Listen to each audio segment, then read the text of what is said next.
بڑی معذرت کے ساتھ برا مت ماننا، میں عورتوں کو کوسنے نہیں بیٹھا، لیکن اپنی بہنوں سے بہت درد دل کے ساتھ پوچھنا چاہتا ہوں، اے خاتون جنت کی کنیزوں، کیا مردوں نے ہی صرف جنت میں جانا ہے؟ عورتوں نے جنت میں نہیں جانا؟ تمہاری محرومی کی حد ہے میری بہنوں کہ تمہارے قدموں کے نیچے جنت ہے۔ اللہ کے رسول فرماتے ہیں الجنت تحت اقدام الامہات، جنت تمہاری ماؤں کے قدموں کے نیچے ہے، لیکن ساتھ ہی حضور نے یہ بھی فرمایا کہ میں نے جہنم میں سب سے زیادہ اگر کسی کو دیکھا ہے تو عورتوں کو دیکھا ہے۔ آج بیٹیوں کا حال یہ ہے، اب بیٹیاں قرآن کہاں یاد کرتی ہے، اب بیٹیاں حدیث کہاں یاد کرتی ہے، اب بیٹیاں دین کہاں پڑھتی ہے؟ یہ تو گانے سنتی ہے، یہ تو سیریل دیکھتی ہے، یہ تو فلمیں دیکھتی ہے۔ اللہ اکبر!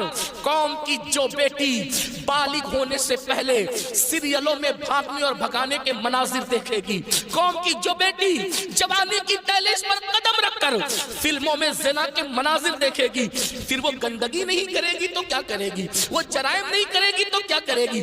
اے خاتون جنت کی کنیزوں، جب اللہ کے دین کو تم پیٹ کے پیچھے ڈالو گے تمہیں رونے کو مزدور نہیں ملے۔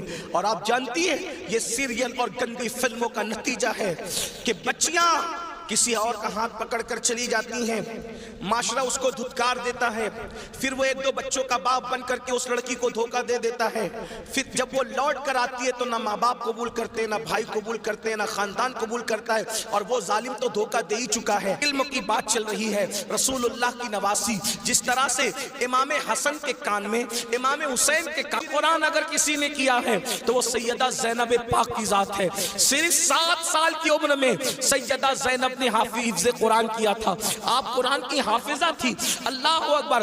آپ کو حیرت نہیں ہونی چاہیے، اللہ سیدہ زینب نے صرف 7 سال کی عمر میں قرآن کا حفظ کیا ہے، اور قرآن کی اکثر صورتیں آپ نے اپنی امی سیدہ فاطمہ کے ذریعے سے حفظ کیا ہے۔ اللہ اکبر! اور قرآن کا سب سے پہلے درس دینے کا کام کوفہ کی سرزمین پر سیدہ زینب نے کیا ہے۔ یہ رسول اللہ کا خاندان ہے۔ ام المومنین سیدہ عائشہ صدیقہ وہ خاتون ہے کہ اللہ اکبر، عورتوں میں سب سے زیادہ اگر کوئی حدیث روایت کر رہا ہے تو وہ سیدہ عائشہ صدیقہ کی ذات ہے، اور آپ مفتی 4 ملت ہے۔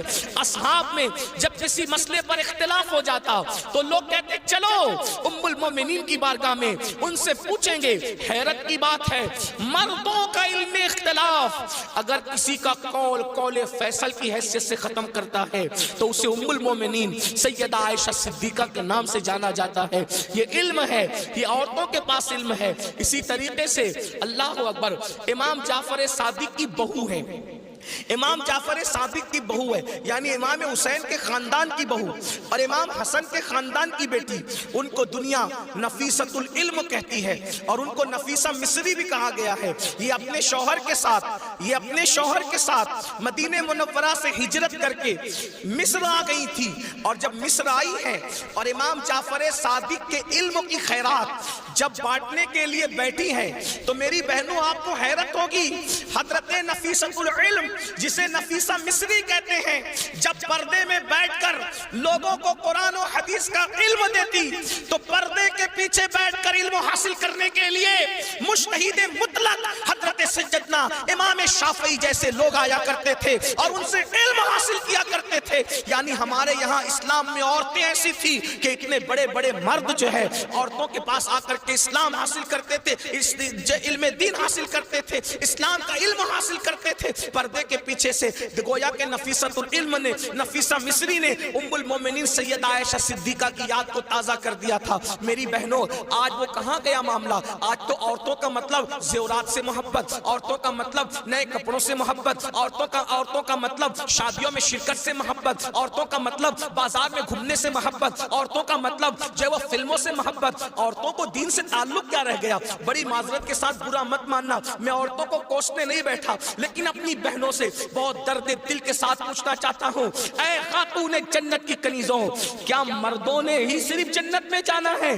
عورتوں نے جنت میں نہیں جانا؟ مجھے بتاؤ کیا کر رہی ہو اپنے دین کے لیے، کیا کر رہی ہو اپنے اسلام کے لیے؟